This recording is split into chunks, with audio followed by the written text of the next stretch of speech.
Salam sejahtera dan salam Sarawak Maju Makmur bersama saya Janet Bennett. Tumpuan berita, Sarawak telah mencapai 98.71% kanak-kanak tahun 1 sesi 2023-2024 mengikuti pendidikan prasekolah atau tadika.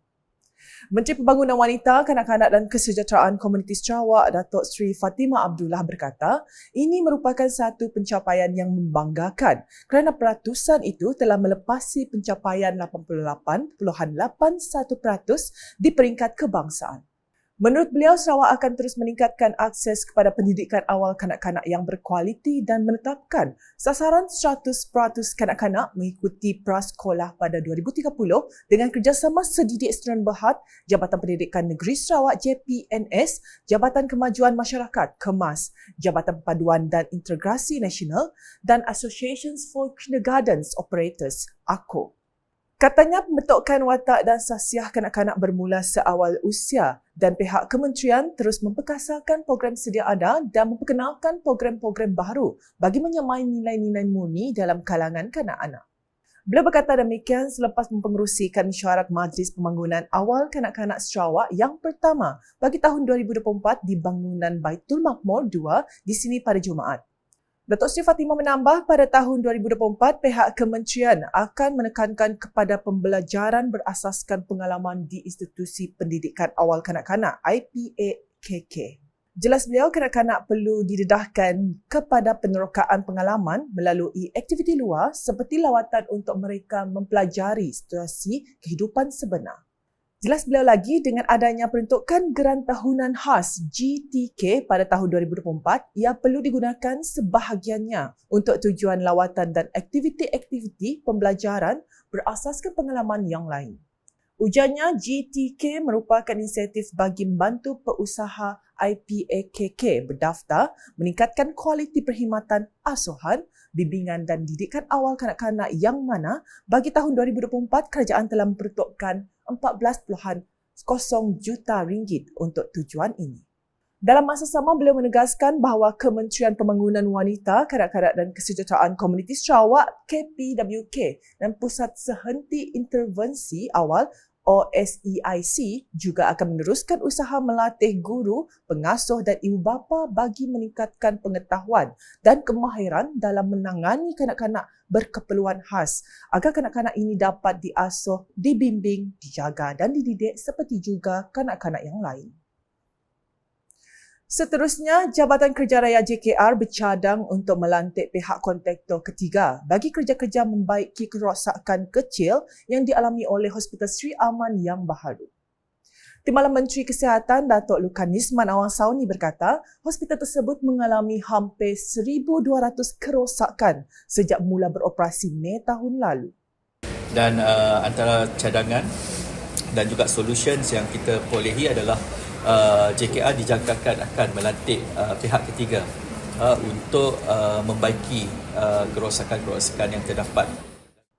Beliau berkata demikian ketika ditemui media selepas menghadiri program lawatan bergerak Timbalan Menteri Kesihatan ke fasiliti kesihatan Sarawak di sini pada Jumaat. Bagaimanapun, Datuk Lukanisman memberi jaminan bahawa kerosakan tersebut tidak memberi gangguan kepada pengoperasian hospital untuk menerima pesakit kerana kebanyakannya adalah kerosakan ringan melibatkan shilling dan sistem pepaipan. Dalam lawatan tersebut, beliau berkesempatan meninjau keadaan beberapa wad yang tidak dapat beroperasi dengan optimum kerana terdapat kerosakan-kerosakan shilling yang disebabkan kelembapan. Sementara itu, Datuk Lukanisman berkata cadangan untuk mewujudkan klinik kesihatan jenis 3 di Sri Aman akan diteliti di peringkat kerajaan persekutuan bagi memenuhi keperluan semasa yang semakin meningkat. Jelasnya terdapat keperluan untuk mewujudkan sekurang-kurangnya klinik kesihatan jenis 3 bagi menggantikan klinik yang sedia ada. Jika kita lihat kategori sekarang adalah jenis 4, tetapi kehadiran adalah jenis yang ketiga. So ini adalah satu keperluan memandangkan kita sudah mempunyai hospital yang baru dan keperluan untuk to enhance our services dekat the primary care ni, kesihatan awam ni di klinik sah. Sebelum kita pergi ke hospital, sudah pasti kita mendapatkan perkhidmatan rawatan di klinik kesihatan. Tambah beliau lagi, sebanyak 39 klinik seluruh Sarawak telah diluluskan dana melibatkan jumlah 19 juta ringgit di bawah insentif Bitara Madani untuk tujuan pembaikan klinik daif. Dalam rawatan tersebut, beliau berharap dapat mengetahui masalah dan cabaran dihadapi oleh warga kerja Kementerian Kesihatan Malaysia, KKM, selain penyediaan persekitaran yang komprehensif agar petugas dapat meningkatkan perkhidmatan kesihatan yang optimum dan secara langsung akan memanfaatkan masyarakat setempat. Laporan selanjutnya, Sarawak melakar sejarah menjadi negeri pertama di Malaysia mewujudkan perundangan mengawal aktiviti karbon. Di mana Menteri Perancangan Bandar, Pentadbiran Tanah dan Alam Sekitar Sarawak, Datuk Len Talif Salim beritahu, pindaan kepada Rang Undang-Undang RUU Kanun Tanah 2022 membolehkan aktiviti tangkapan, penggunaan dan penyimpanan karbon CCUS di negeri ini. In a pioneering move, Sarawak has become the first region in Malaysia to establish legislation governing carbon activities. Especially in the land and forestry sector, the amendment to South Land Code Carbon Storage Rule 2022 enabled the initiation of carbon capture, utilization and storage (CCUS) activities within the states. Additionally, with the implementation of Forest Carbon Activities Rule 2022, carbon trading activities are now viable. So now we are talking about technical-based solution and nature-based solution, which combined of this is the solution that we are going to implement. This endeavor not only contribute significantly to our goal of achieving net zero emission by the year 2050, but also create a new opportunity for generating income for the states. Beliau berkata demikian semasa berucap pada majlis penutupan ke-7 Dialog Alam Sekitar Lembaga Sumber Asli dan Alam Sekitar Sarawak NREB Jabatan Perlindungan Alam Sekitar EPD Sabah di Kuching pada Khamis. Menurutnya, EPD dan NREB memainkan peranan penting dalam melaksanakan latihan autonomi alam sekitar. Tegas beliau, autonomi yang diberikan menerusi Perjanjian Malaysia 1963 MA63 membolehkan penggumbalan dasar alam sekitar yang sesuai dalam menggalakkan pembangunan mampan sejajar dengan matlamat yang berbeza.